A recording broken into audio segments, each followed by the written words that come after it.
We've had a really nice day, so I'm going to start off with talking about what a really nice start to the day we had. First of all, I saw the paper this morning, and the paper says that we are the friendliest town in Mississippi. Wow. So who knew there was even an award for that? But we are now recognized as the friendliest town in Mississippi, as well as the best small town in the South. And apparently we're also ranked as 34th in the nation in terms of being a friendly town, which I think is fabulous. I love that. We also had our groundbreaking for the Main Street project, which we have lots of people to thank. I did that as a part of that groundbreaking, but I think it is important to note that I believe we're going to start turning dirt. I keep saying June, but Mr. Williams keeps correcting me and saying July. July 1st. All right, so July 1st. And we'll be starting at this end. So it'll be in front of City Hall, and we invited everybody to our ground. Why are you frowning? I wanted to ask Mr. Williams a question. Go ahead. I keep getting questions about it's an 18-month project. Is that start construction to end construction? Yes. Okay. Well, say 18 to 24 because you never know. Well, no, this is a calendar. So 182's So 182 is a working day, so I can't give you like an exact date on 182 because of that. This is a calendar day, so it has the weather days built into it. Okay. So contractually, they have January of 27, I think it's 18 months that would hit. So 18-month construction project. They think they can be done earlier. Hopefully they are, but weather dependent. Weather dependent. And how many weather days are built in? It's a standard deal on that one. So all right. On that one. There's an MDOT. So the standard process is MDOT has how many days per month you're allowed, and then if there's anything over those days is when you start discussing. All right, well, we've lived that, and through our discussions over the last several years about this project, 18 to 24 months was what I have always heard, so I'm sticking to that. I don't care. But anyway, yes. I was hopeful I would be able to discount it for design time, but I can't. All right. So anyway, we had a really good start to our day, good start to our weekend, and looking forward to having a great weekend here. Graduation is over with, so we're going to quiet down a little bit, but we do have a tournament in town this weekend, and hopefully other weekends during the summer will be the same. I also wanted to give kudos, and I will do this again in our board meeting, for all of staff and the work that they did on the storm damage. Everybody pitched in. I don't think there was anybody that didn't get hit by the having to help us work out, from the police to the fire to, I'm looking down the line here, to sanitation. I don't know that human resources did anything, but we love you anyway. We love you anyway. But engineering, streets, everybody really pitched in, and so it was a huge effort. Mostly we were hit north of basically Crite Street, but I call it 182, where we had trees down, and so the streets have been cleaned up.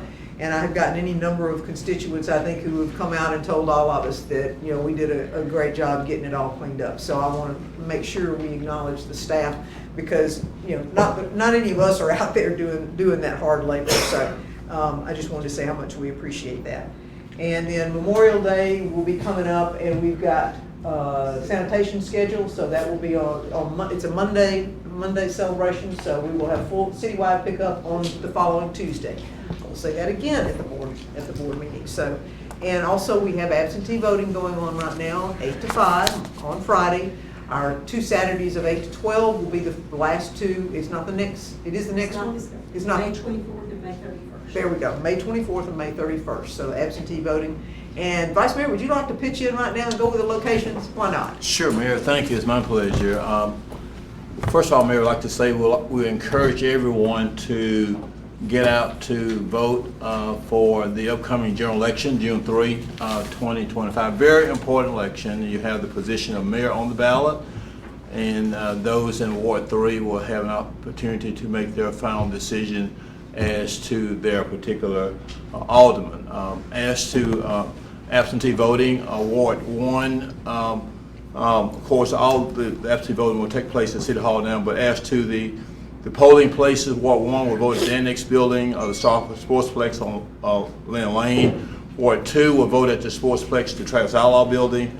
Ward 3 will vote at the Sportsplex, Travis Outlaw Building. Ward 4 will vote right here in City Hall. Ward 5 will vote on East Lampkin Street, Fire Station number 1. Ward 6, Fire Station number 3 at the intersection of Garrett and Highway 39. And last but not least, gentlemen from 7, Ward 7 will vote here in City Hall. And we really encourage everyone to get out to vote. This is your opportunity for your voice to be heard. As the mayor has repeatedly said over and over again, if there's anyone who does not know the ward that he or she lives in, call the City Hall. The main number here is 662-323-2525. If you're not certain as to your voting precinct, we have excellent staff here that will provide that information. And Mayor, I am going to reserve comments to Tuesday night. I've been intending to say it, but I'm also going to include the city clerk's office in my comments on Tuesday nights, and I'll tell you why when we speak Tuesday night. But nevertheless, Mayor, we can't stress it enough. This city works so hard in terms of making known the ward that each person lives in, the polling place, and we just want everybody to get out and vote. Every vote counts. This is a very, very important election. It's all about experience. That is the way the Vice Mayor wants to leave it with you today. All right, well, thank you for that, and reminding everyone of the locations. We will keep doing that until we are done voting, because it seems to have been an issue, and we want to make sure everybody has all the information. And if you are tech savvy, you can visit our website. All of that stuff is on our website, so there are multiple sources of information from which you can glean those voting locations. Thank you. Y'all vote at the Secretary of State's office.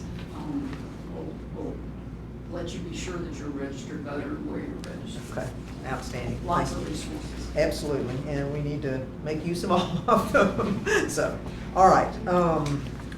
Anything else anybody wants to say before we get into Mr. McCaskey giving us a presentation this morning?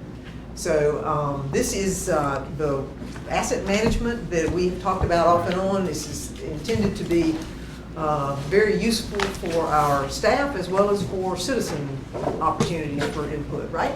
That is correct. All right, Mr. McCaskey, the floor is yours. Yes, ma'am. Right, Mayor, Vice Mayor, Alderman. So asset management, this is something that we've kind of been discussing, especially internally, for maybe the past year, maybe a little longer. Just as, we've seen large projects come in the planning phase, like 182, Main Street, even looking back at City Hall being built. The city's growing, it's expanding, and at a certain point, you ask yourself, can I keep up with everything and every individual detail that comes along with that expansion? And while we do our best to do so, there's obviously areas that we can look to improve. So we ask ourselves, Wait a minute, hold on a second. Go back to that picture. Okay. Nice picture, by the way. So who did that? That is it's through our media group, it's from our official Facebook. Nice. I did not take it on my phone. Nice. I mean, that ought to be a screensaver kind of thing, backdrop, Joel. All right. Sorry. Go ahead, Lyle. Of course. All right, so we asked ourselves, what assets do we have? And really, you can't go down a street without finding just an absolute ton of them, which comes into play when you have storms like we just recently experienced, where all of a sudden signs are missing. You have to know what signs they were. If you can't find them, you're inventorying, you're figuring out about air conditioning systems at buildings that need to be replaced that we're not sure when were installed. And then these installs could have been 30 years ago. You just really don't know. So, boards come and go, and you're left with the records of what they have. So what the system looks at is tracking things like water and sewer as far as the individual lines, the trees that are in the right of way, the actual paving of roads, resurfacing, the treatments we do on them. When people call in, we're also looking at, this provides us with a uniformed work order system, where if we have one person calling in over at streets versus one person calling in at City Hall and saying, hey, there's a pothole, and it's right outside of City Hall. When we go in to put that work order in, we can actually see that other people have said this, and we can tie them together, and even more specifically, we can tie it to the asset that is actually being fixed. So if we've repaired a pothole in front of City Hall 13 times in the past 3 years, we can identify that maybe there's some issue with the subgrade or something of that, something like that. So essentially on this, we can see that we've got trees, we've got things like furniture that are out in the right of way that maybe we maintain, like benches, the actual striping on the roads. It again goes into water and sewer. and this expands further. So one of the things we've recently been advertising is our hydrants being tested. This system directly plays into our existing data set, so we can track those hydrants, which right now have a total count of 1,243. There is likely more than that as we build these new subdivisions and developments that we're out tracking. Sidewalks, 88 miles. I won't read this whole thing to you, but 306 lane miles according to one of our traffic reports from engineering that was given a presentation in 2020, I believe. So I mean, there's a lot of opportunity to track where our pain points are coming from. What are we spending the most money on? Where are issues that maybe we can address and create less cost? When running the estimate on traffic control signage for a city our size, ranging between 4,500 and 6,500 individual traffic control signs. I don't have the actual number, but I mean, as you can imagine, there are a ton of signs that can get cataloged. Moving on, I think actually speaking to the building official earlier, how many buildings do you think the city of Starkville owns? Not that many. So yes, in which the natural answer is about 24 to 25. But when you go to individual structures on sites, Like lift stations, for like example? lift stations, like where we have our the landfill, where there's still items that are technically deeded on us that they exist. It's understanding that inventory. Where is it? Are there items that we need to do? Do these, do we just need to go check a door? So asset management. This program is essentially it's often offered by OpenGov, which ties into our current permitting system that is about to go live in June. So what that means is that these same things that we're working on out in the right of way that we're maintaining, also when permits are pulled, can be tied to those assets. So when we're making actions on it, we're able to see who's working on it, whether it be a third-party contractor, us, whether we're assigning inspectors to go out and look at it, what are the results of those inspections. This can link into the existing water and sewer systems that have basically been published through GIS, so we can take existing data and not reinvent the wheel, and allow us to go through and verify and then create records that we can. Let's stop there for just a second. Edward is not with us, but Mary is. And Mary, you have used a system like this similarly down on the coast. Is that accurate? Yeah. And you've looked at this one, and it seems to be as robust as you. I've sat in some of the presentations. It's not as robust as the system I used on the coast, but I reached out to that same group that I had used previously and kind of decided that that's a little bit more than what we need for a city our size. So. Okay, all right, thank you. All right, go ahead, sorry. As far as pricing goes, this one was much more friendly. Okay, well, that's helpful. When we looked between the two, and the other one was not going to be as supportive in us creating our data sets. They were more so just kind of give it to us to plop in, whereas this one's more so our speed because they're willing to work with us as we build up some of our non-existing data sets into this system. So service request management, another new feature of this is that, so as we create assets, some people view what you might define as an asset a little differently. This can be the fields at the parks. This can be certain areas within the right-of-way.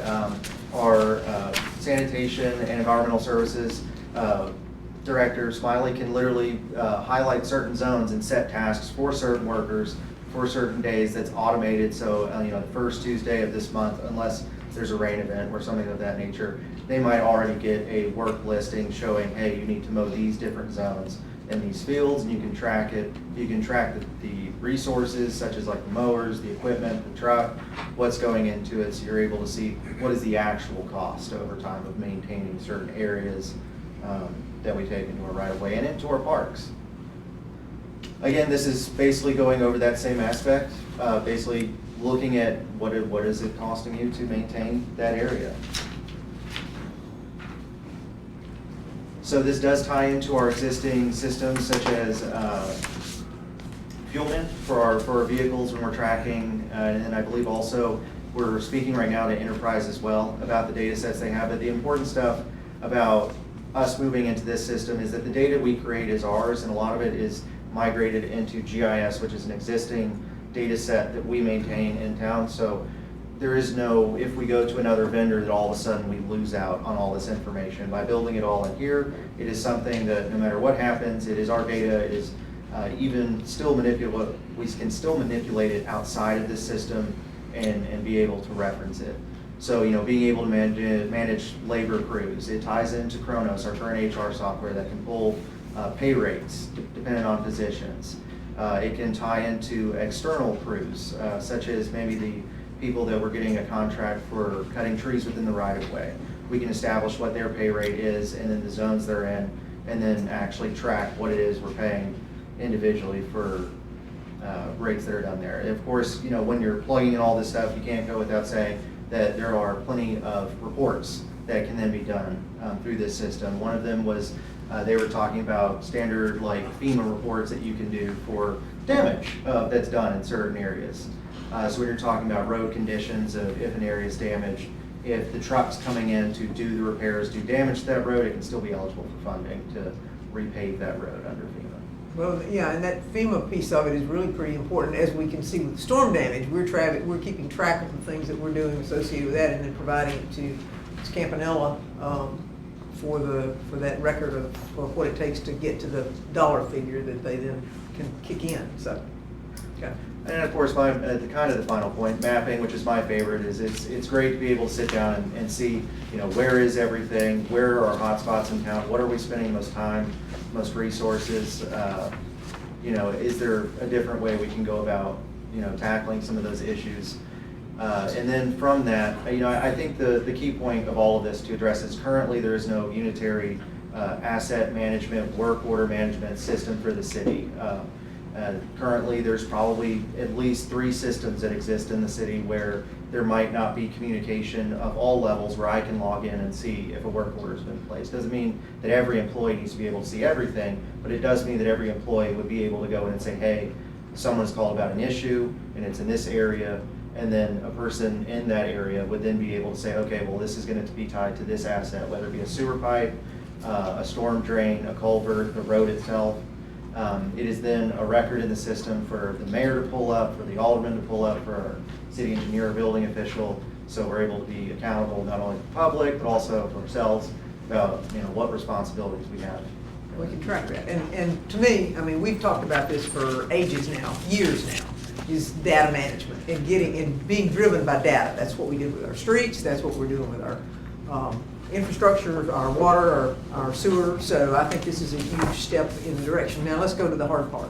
Do you have a slide for the financial aspect of it? I do not think I have a slide on the financial aspect, but I do know some. Is it in the e-packet? It is in the e-packet. Would you pull it up in the e-packet? While he's doing that. Sure. Law, could you speak to how this will help with citizen requests for a pothole or Yes. something like that? So right now, when you experience a pothole in town, there are a few areas that you might call.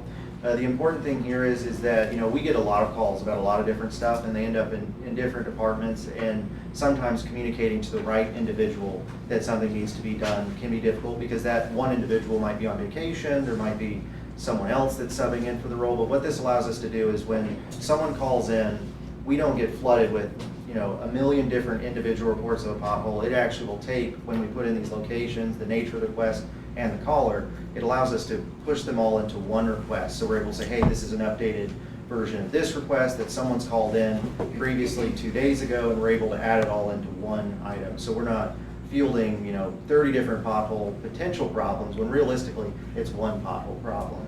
And, you know, we've gotten these calls, you know, in the past 2 weeks from these 7 individuals, and it's all one ticket. So as far as records go, we're not, you know, calling Shane over in permitting asking me, hey, did somebody call about a pothole? We got an email, but, you know, maybe Chris Black, you know, didn't get the notification for it. So it's one place where it all sits, where we know exactly what's going on. And is there some communication back to the person submitting the request? There definitely can be.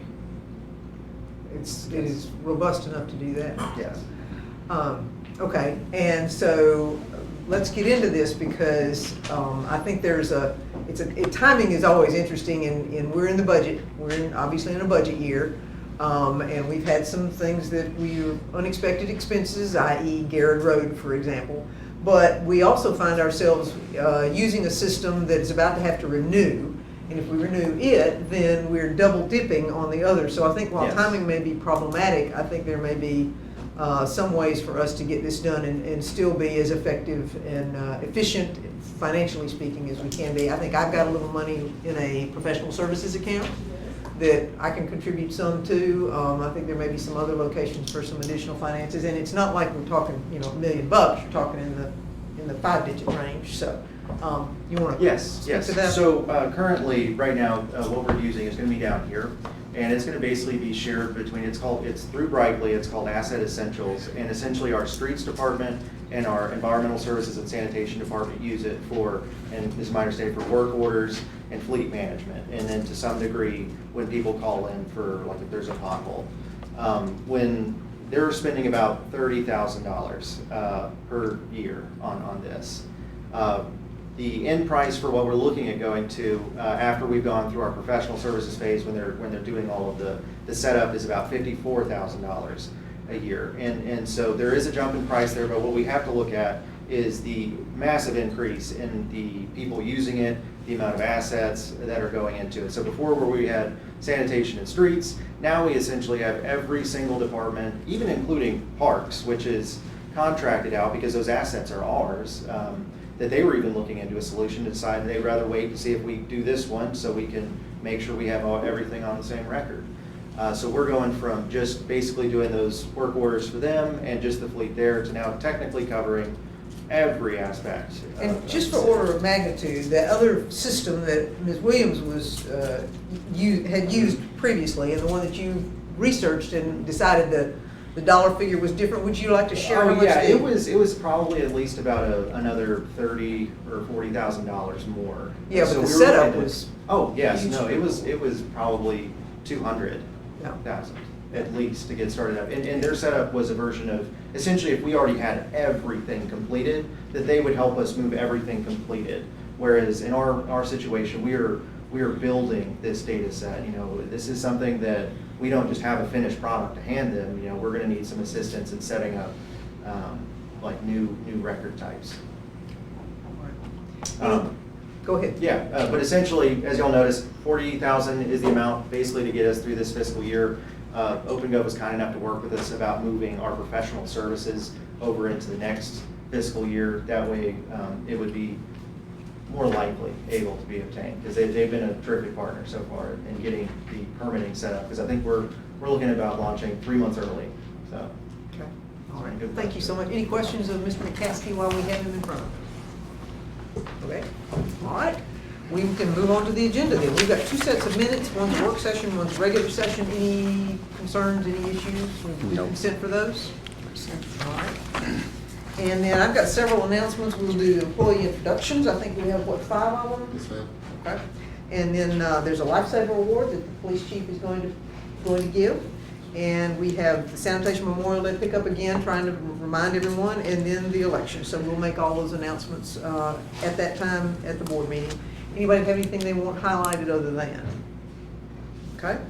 Then we've got 2 public hearings. One of them is the special exception for the use of townhomes. Are you covering for Daniel today? Yes, ma'am. Okay. All right, so this is an applicant seeking a special exception to build 2 buildings with 3 townhome units in each building.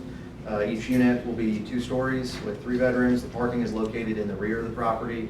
The Planning and Zoning Commission did unanimously vote to approve it. There was one caller that called in against the request, and they were just concerned about having a parking lot essentially behind the building. They're in Oakville behind it, so they're worried about there being a parking lot essentially near their backyard. There is some trees and buffer that will be there. The exception was for? It's for them to be able to build townhomes. Okay. In that location. As far opposed to single family? Yes, Okay. yes, ma'am. And essentially, the density that comes up there is they're actually less dense than Mason DeVille that's right next to them. Okay. And they're pretty similar to the other developments that have gone along that street. I think they're about at 6 units per acre, so they're. Almost a transition from there to the, okay. All right, so that will be a public hearing. Nothing we can do about that other than be aware, so.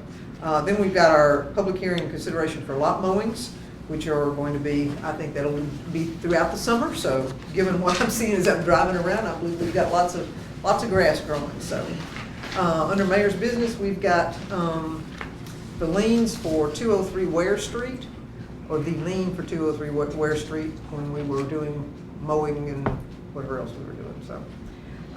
And then the liens for whatever those parcels are, and I don't know, were those addresses Because you just got the, No, do we not have addresses on those? one of them is the one that's down Main Street, but I just took just the It's parcel 307, number. okay, all right, So one of them's 307, okay. I couldn't find a street address. so- Okay, let's, in the future, let's put addresses, street addresses, you can put them in parentheses if you want to, but put street addresses in there as well, so that we'll kind of, it'll queue up, because those numbers are not gonna jive next time you have to go through this process, so.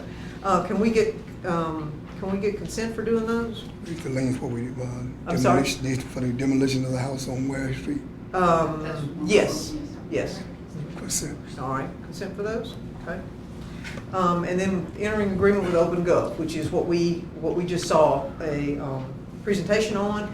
Any issues, well, certain issues, funding issues. Alderman Sisdrum. No, I think we're able to manage the 40,000 that would be incurred this year. And then we're starting the budget process, so we'll be able to build it into next year's budget. Okay, I think it's got enormous amount of value, so, Benefit. yeah. Want to do consent for that one? Consent. All right. I have just one question. Sure, of course. This OpenGov, now this is not replacing that MyGov for. Yes. So recently, we did OpenGov for the permitting solution. That is replacing MyGov. Now we're doing an addition to the current OpenGov that should be done by the end of this month for their asset management. So it's building upon it. Okay. But yes, OpenGov is replacing. Yeah, and that was a little cumbersome in my opinion. I mean, I tried to use it some, and it could be. It was one of the major reasons why we were looking for a switch, was something more friendly. That's a good move. There you go. Okay. All right, under board business, we've got the special event for the Juneteenth, and this one is over my authorization amount, so if the board is good with the Juneteenth committee, can we get consent for that one? Consent. Okay. And they're planning on having fireworks, so all of you in the Ward 6, Ward 7 area, there'll be some fireworks. All right, under engineering. Mayor, could we pause there? I think there was you had some concerns last year about the fireworks. Well, yes, but Chief has looked at it. I think Mark McCurdy looked at it, and they're good with it. I'm fine. Yes. I just wanted Okay. to. No, absolutely. Well, I was concerned. We also, if you recall, we have Sure. construction going on in there, Sure. so we're working around the construction Yeah. for J.L. King Park that's going on for that culvert. So everybody's aware of it, but we'll try to make sure it's as unobtrusive to what they're trying to do as possible, and certainly no danger to them. So, Mr. Burnett, the Atwell Ghent. Yes, Mayor. Chris, you want to take this one? This is. Oh, I'm sorry, okay. That's okay. So the first one is for the construction administration, so this is for whenever we have electrical questions come up, this is for Atwell and Jet to be able to help us there. And then it also covers, being able to redo the region's, electrical service. Okay. If that does hit within this construction timeline for the project that could happen at Lampkin and Jackson. So pretty much this would cover our design piece to be able to drop everything at that intersection up to Main Street. Okay, and this is a not to exceed amount? This is an hourly not to exceed. Okay, Is all right. how both of these are set up. Okay, all right, we good with that? Consent for that? Consent. All right, thank you. And then the contract to UniFirst for the uniforms, and you are comfortable, this is what Mr. Smiley uses, right? Yep, okay, all right. Consent for that one? All right, thank you. And then we have Atwell Jen again for the street improvements, the fiber, that is for Main Street, right? This is for overall planning, so this is for our whole fiber network, to look at everything. And then also because Main Street's going on now, and we had so we're under budget right now, this will make it where we'll be able to do the fiber portion of it. Okay. Currently has its bid, is we have conduit, and so this will make it to where we can go ahead and finish out the design, tie to City Hall, and kind of start a backbone system. Makes no sense not to do it while we're doing it. It'll probably cost 4 to 5 times, is what I would think if we waited for later. So it's one of those things that now that we have the room in it to go ahead and get it. So this is making sure that we have an overall plan first and then implementing that for the Main Street project. Okay, and Joel, IT wise, all happy with that? Yes, ma'am. Okay, all right. And this will touch all of us. This will touch the police with the police cameras. It'll touch engineering with the traffic cameras set up. And then the electrical with their substation and tying in with theirs. So it'll pretty much everybody in the city will be touched somehow with the fiber setup on this. Awesome. Okay, consent for that one? Consent. All right. And then travel, this is for ADA? Yeah, this is our in-house inspector, and he will be doing the construction administration for Main Street, the inspecting, which will be a huge cost savings to the city. We're giving him some ADA training when we start. Great. So, And this is he's what this going, is he's going with steam to Atlanta, so hopefully they'll get along on that long drive. All right, consent for that one? Okay. And the claims docket, we'll move past that one. April financials, anything about those we need to be thinking about? Oh, Mrs. Frum? Okay, all right. Consent for those? And then we've got to renew our insurance, and we had what, a 10% increase, is that It's accurate? up to 10%, the dollar amount is gonna be about 15,000. But I wanted to point out, this is gonna include, it's not just a cost increase, but we've gone from 173 vehicles to 190. So increased assets as well. And we're $4.5 million above assets. Okay. Well, that makes this a really reasonable increase Which then. includes the Needmore Center going online. and Okay. stuff like that. It's All right. about 15,000 more. It's about $15,000 more, and that's citywide, across the department. And then we Consent. have over 200,000 more in equipment. So I think the city has grown in assets this Yes. year. Okay. Consent for that one? Consent. Okay. All right, under fire department, chief, we've got 6 sets of firefighting turnout gear. And that is, that's not a grant though, right? No. All right, unfortunately, not a grant, but we've got it in the budget. Is that right? Yes. All right. Consent. Consent for that one? All righty. And then this is a grant. This is the $14,855 that we were very fortunate to receive. So, consent for that one? All right. And HR, Mr. Ashford, any of this new? No, ma'am, these are all replacement positions except number 5. Okay, and number 5 is disciplinary action. So can we There do? is some additional funds added to number 4, but Chris and I have it in our budget to split that cost with this. Okay, and this is to man the desk downstairs? Yes, ma'am. As well, okay. So we do consent for those? Consent. All right. Under parks, this is, falls back again to engineering. This is a change order for McKee Park improvements. Chris, is that you again, sir? Yes, so this is for additional trees, so the amphitheater that we did with our additional dirt. This is putting 2 rows of trees across the top of it, so that way pretty much we'll have shade immediately for whenever we have an event. So we're going, kind of same idea while we're doing it, going ahead and getting it completed on there. And then the drainage portion of it, the guys that do this day in, day out, they came in and said, hey, we really need to see some extra drainage on the nature play area, and then had a couple other things. So pretty much it's taking the playground guys' recommendations and add a little bit more drainage to the Okay. project. Well, having as well. recently had some drainage issues, we want to make sure we get that done right. So consent for that one? Consent. All right, and then we've got the change order for J.L. King box culvert. Yes, you want to Sure, speak to happy that? to. So this is for concrete collars around the box culvert. They're required every 60 feet. Those control the culvert from moving horizontally or vertically as well as cracking. So the design was, when we designed the project, we figured it would be a precast system, which is where they build the boxes off-site, bring them in. That's how most people do the project. The contractor is elected to pour the culvert in place, which there's nothing wrong with it. It's just not normal. And so with that, the collars or something we didn't have a way to pay for, we're still much under budget based on the estimate. So we're fine with the money, but we need to have a way to pay for those collars to get the best product that we can. Okay, all right. Well, we definitely want to get those done. So, all right, consent for that one? Consent. All right, under police, chief, anything you want to share with us about our Tactical Officers Association SWAT force here? Just one of those very specialized positions, very specialized training. Okay, all right, and they're gonna be gone the 26th through the 6th, that's a couple of weeks. Okay, I'm sure that's pretty intense. All right, consent for that one? Consent. All right, and then we have how about sharing with us a little bit of this one? This is the Bureau of Narcotics investigator. Position, yes, ma'am. So it is working with the state agency on sharing intelligence. Generally with that, sometimes you get a vehicle as a response. It's jurisdictional too, they need assistance in other areas, utilizing us to be able to support them and they support us. Okay, so this is not like, we used to have that Tri-County Narcotics Task Force, this is not that kind of thing, right? This is It's a task force, but not any Statewide. related. Yes, ma'am. This is, Bureau of Narcotics has been doing this for many, many years. all right. Consent for that one? Consent. Okay. All right, utilities. Ms. Sabrina, are you representing Mr. Kemp today? Okay, so we have a low quote on a pump for the trim cane pump station. Anything about that we need to know? Okay, normal quoting kind of stuff. All right, can we do consent for that one? Consent. And then the emergency authorization, we have 2 pumps and we lost both of them. Well, I say lost. We, both of them went inoperative and so we had to do an emergency repair. So that's what this is about. So consent for that one. Consent. And then the work order for Garver for our litigation for the treatment plant aerators. Anything you'd like to share with us about that, Mark? No, ma'am, not at this Okay. stage.